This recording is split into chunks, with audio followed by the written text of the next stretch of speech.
This is a how-to video on how to play Forget Me Not. So we can start by opening the box. And it'll come with the rules. I would just like to read them to you because I did not memorize them. So, how you play this game is ideally you would want 4 humans ready to play. And basically what you'll be doing is you're going to split into teams of 2, and each person on either team will have a role. So you either become a rider or a runner, and you will be facing off against another rider and runner. And then essentially, each rider will set themselves up. They will get a whiteboard, they'll get a marker, and they will also get a sheet that explains all the different signs in American Sign Language. We'll go over that later. And they will fight off against another team where they will place 4 task cards each. Each team will have 4 task cards. There's color-coded to tell you the difference. There they are. And essentially, you place them somewhere in the house, somewhere in the game space, a little further away from the rider, so you have to run over to it to test your memory, because at the end of the day, this is a memory testing game.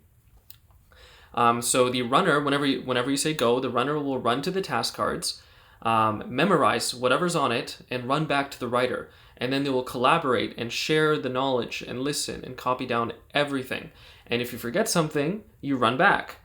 So there are 4 task card types. There's the blue ones, and they are pi time, and they have digits of pi on them, 10 digits of pi. In total, there's about 100 digits of pi in here. As a high school teacher, I wanted to incorporate a more educational aspect to it as well. Then we have silent talk, the purple ones, and these are words written in sign language.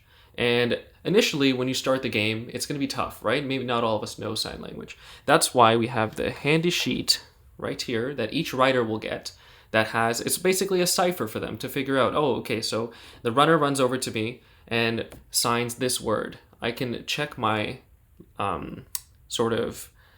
American Sign Language alphabet cipher and figure it out, write down the word, and then continue on to the next task. And this one is called, the red ones are picturesque. So they'll have a picture on it. It is the runner's task to explain it to them. You don't have to be 100% accurate.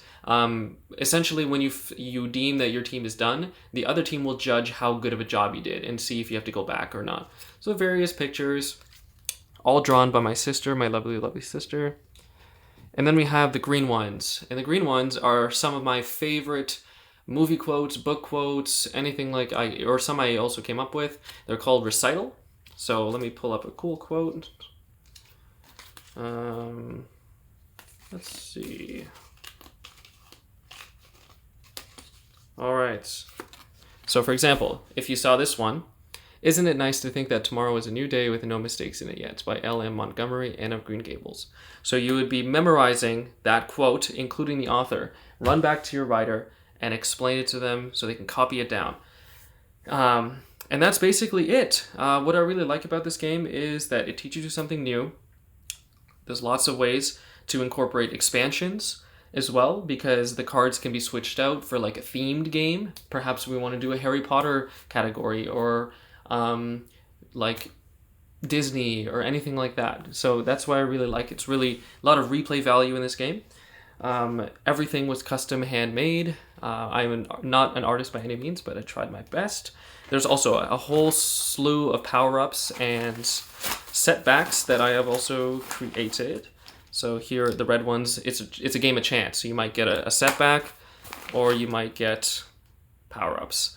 Funny things and silly things just to make the game more interesting, like putting a blindfold on, writing while playing music in your ears, so it's more distracting, stuff like that.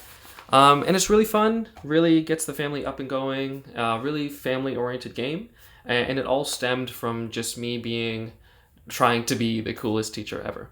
I hope this made sense, and I hope to talk to you guys soon, because again, I really would love to work with you guys, Exploding Kittens. You guys have your values align with a lot of mine, and I'm a huge board game fan. Party games, board games, whatever you would call them. And yeah, I hope this made sense, and I look forward to hearing from you.